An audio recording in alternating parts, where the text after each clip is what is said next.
Leovigildo foi um líder militar eficaz e consolidou o poder visigótico na Espanha. Ele fez campanha contra os bizantinos no sul nos anos 570 e retomou Córdoba após uma outra revolta. Também lutou no norte contra os suevos e vários estados pequenos independentes, incluindo os bascos e os cantábrios. A partir da conquista de Leovigildo em 585, a Galécia toma uma condição de província visigoda, que implicava numa espécie de administração específica com base nas figuras dos governadores provinciais e nos comitês das cidades, assim como nos duces provinciae. A existência de duques na região se deduziu a partir de várias notícias oferecidas pela vida de São Frutuoso, que, ao que parece, deve ter a sua base na cidade de Lugo. A eleição de Lucus se deu por uma conjunção de fatores, entre os quais teria um peso específico, uma espécie de compensação pela perda da sé metropolitana na época visigoda e também do seu passado romano, pois Lucus, ou Lugo, manteria infraestruturas políticas e materiais, como por exemplo a sua muralha. O desenvolvimento da sociedade sueva e visigoda implica em um comércio complexo, como por exemplo a importância das quantidades de metais, como estanho e ouro, ambos presentes no Nordeste peninsular, metais que eram suscetíveis de serem extraídos, mediante uma mineração de pequena escala, que deixaria rastros pouco perceptíveis por sua escassa natureza. Já pelo fim da era visigótica, Witiza, como confirmam as crônicas de Afonso III, era filho do rei visigodo Égica e da rainha Sigilona. A rainha, por sua vez, era filha do rei anterior, o rei Hervige. A notícia procedente das crônicas asturianas, as quais Witiza havia recebido do seu pai o reino dos suevos, enquanto que o pai preservava o reino dos godos, apenas serve mais para pontuar que no final do reino visigodo, ou na época em que o texto foi escrito, mais ou menos no século IX, ainda existia uma consciência de identificação entre Galécia e o reino suevo. Por sua vez, nestas linhagens monárquicas, Égica, pai de Witiza, era sobrinho do rei visigodo Vampa. Este parentesco também aparece nas crônicas de Afonso III. Édica com sobrinho Bambini Red. Esta associação que o rei Égica atribui ao seu filho, ou seja, os antigos domínios dos suevos, ocorreu após o 17º concílio de Toledo. Algumas situações ocorrem antes da chegada deste Império Omida, como por exemplo, no ano de 698, o califa omida Abd al-Malik nomeou o general iemita Musa, governador do norte da África, que completou a conquista dos territórios berberes e melhorou a frota para uma futura conquista nas Ilhas Baleares, que era dos bizantinos. 2 anos depois, no dia 15 de novembro de 700, o rei visigodo Égica nomeia Witiza como seu sucessor, a quem conferiu o governo do antigo reino dos suevos na Galécia. 2 anos depois, no ano de 702, morre o rei Égica. Segundo uma das fontes, teria governado por 15 anos, sendo que nos últimos 5 anos governado com a ajuda do seu filho Witiza, ao qual, como sabemos, lhe sucedeu. A crônica Regnum Visigotorum cita Égica, confirmando que ele foi ungido rei no mês de dezembro, assim como também na outra crônica, o Laterculus Regnum Visigotorum, que especifica que Égica e o seu filho Witiza reinaram por 27 anos, enquanto que a crônica albeldense confirma que ele casou-se com a filha do seu antecessor e associou o seu filho Witiza ao trono, tendo morrido na cidade de Toledo. Para o reinado de Witiza, sabemos que tem o seu início que coincide com a celebração do 18º Concílio de Toledo, na qual foi reconhecida a sua autoridade. Os atos desse concílio não foram preservados, mas há notícias em crônicas posteriores, como a do bispo Lucas de Tui, que situa o concílio na igreja de Pedro e Paulo de Toledo, na qual Witiza é descrito como uma pessoa que estava em oposição aberta ao clero católico local, por ter permitido àqueles que foram exilados pelos seus antecessores, os reis Hervige e Ésgica, a regressarem ao rei, incluindo muitos judeus. Mas também porque eles tinham o hábito da poligamia, o que também é mencionado na crônica do século IX, conhecida como Crônica Moiciacense, que traz a descrição de um harém que Witiza criou dentro do Palácio Real. Também é sabido que nas crônicas de Afonso III, que Witiza se cercou de esposas e concubinas, uxores et concubinas plurimas accepti. Nos últimos anos do seu governo, Witiza associou ao trono seu filho Ágela II, atribuindo-lhe as províncias da Septimânia e Tarraconense, sob a liderança do nobre Reshcindo, provavelmente um parente seu. No entanto, esta mudança não teria sido bem recebida pelaquela nobreza gótica.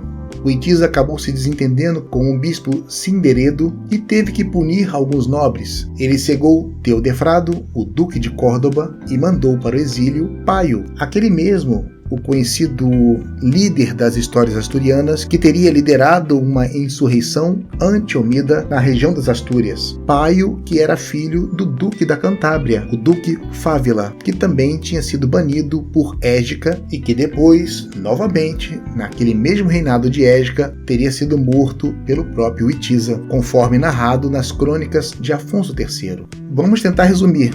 Temos pai e filho de dois lados, representando a nobreza visigótica, o rei Ésgica e o seu filho, o futuro rei Witiza. Por outro lado, nós temos o duque da Cantábria, Fáfila, e o seu filho Paio. O primeiro rei Ésgica teria exilado o duque Fáfila. Posteriormente, o duque retorna e vai ser morto por Witiza, o filho do rei. Witiza depois vai virar o rei dos visigodos, e uma das pessoas que ele vai exilar seria Paio, filho de Fáfila. E a história de Paio nós vamos ver em um outro momento. O que se sabe ainda durante o reino de Witiza é que por volta do ano 708 houve uma tentativa de invasão dos árabes e berberes da Ifríquia, mas que Witiza repeliu o ataque com sucesso. Também se sabe que naquele mesmo período, pelas crônicas de Isidoro de Pax Julia, também houve uma tentativa dos bizantinos de retomarem as Ilhas Baleares. No ano seguinte, 709, os visigodos derrotaram uma flotilha omíada. O que é contado com mais frequência é que Witiza morre entre os anos de 709 a 710 de mortes naturais, na cidade de Toledo, após 10 anos de reinado. Após a morte do rei Witiza, por um lado, sucedeu-lhe o seu filho Ágela II, juntamente com o apoio dos seus irmãos e o seu tio Opaz, relato atribuído a uma crônica anônima, mas que também alguns oficiais e parte dos nobres góticos não quiseram reconhecer o novo rei, mas também não tinham forças para destroná-lo. Assim, essa parte insatisfeita elege ao trono Roderico, também conhecido como Rodrigo. De acordo com uma outra fonte, a história da conquista da Espanha pelos muçulmanos, de autoria de Ibn el-Koutiá, após a morte de Witiza, a sua esposa assumiu o poder em Toledo em nome de seus filhos menores, enquanto Roderico, ou Rodrigo, general dos visigodos, não reconheceu a sucessão e fixou residência em Córdoba. Aqui podemos entender, mais ou menos, que havia dois poderes visigodos, um em Toledo e outro em Córdoba. Infelizmente não se sabe a linhagem da esposa de Witiza, nem muito menos o seu nome, mas o certo é que do casamento de Witiza com esta esposa, porque sabe-se que ele teve várias mulheres, eles tiveram um filho Ágila, que também foi nomeado como rei, o outro filho chamava-se Olmundo, que depois da conquista omíada ele vai se instalar em Sevilha, com possessões na zona oriental da Andaluzia, e foi ascendente de uma casa nobre. O outro filho é Ardabasto, que também depois da conquista omíada se instalou em Córdoba com possessões na parte ocidental da Andaluzia e também foi um ascendente de uma casa nobre. Ou seja, muitos nobres visigodos não se exilaram para outros lugares da Europa, não foram para o norte, não foram para o noroeste, não foram para as Astúrias. Continuaram vivendo ali, abaixo de um novo poder, abaixo de um novo regime. Tinham inclusive posses, eram nobres, tinham a sua importância, isso é normal em qualquer parte do mundo. Aqueles que aderem ao regime têm uma vida muito boa, aqueles que se opõem são expoliados, são mortos, ou são banidos. Há quem diga que muitos visigodos naturalmente se converteram ao islamismo nas décadas seguintes, outros mantiveram a sua religião, e aí a gente vai entrar em um outro detalhe, que é a questão da igreja de rito moçárabe e da questão dos tributos que eram impostos àqueles que queriam manter suas identidades religiosas. E foi mais ou menos assim que, em abril de 711, 6.000 guerreiros, essencialmente berberes, desembarcaram na Hispânia visigoda. O local do desembarque é dominado por um rochedo que depois levaria o nome de Gibraltar, que vem do árabe de Jebel al-Tariq, a montanha de Tariq, o general que iniciou a invasão. Tirando por parte a questão da impopularidade dos visigodos, e fazendo pouco caso de Witiza, os omíadas tomaram sem dificuldades a região de Algeciras, avançando em seguida na direção de Córdoba e para o interior daquelas terras. Pouco demorou para se enfrentar com o exército de Rodrigo. Conta-se também que os exércitos visigodos eram superiores em números ao desses novos invasores, mas parece que os omíadas eram melhores na arte da guerra, nas estratégias, na arte do combate. Enfim, também é contado de questões de traições por parte de 2 irmãos de Witiza que ajudaram, que contribuíram para a tomada desse novo poder. Talvez isso possa explicar porque eles continuaram vivendo por ali e tendo uma boa vida. O que se sabe, na verdade, é que o Rodrigo morreu no confronto. Tariq não teve grande trabalho em se apoderar das cidades meridionais, Córdoba, Sevilha e Granada. Depois vai se juntar a ele o emir Musa, e assim venceram e passaram a dominar em pouco tempo a maior parte da Espanha. E aí depois já vinha um pouco daquela resistência cristã que vai se refugiar em vales isolados da cadeia montanhosa cantábrica no extremo norte da península. E por fim também conta-se que um rei chamado Áquila reinou por apenas 3 anos na região do Vale Ebro.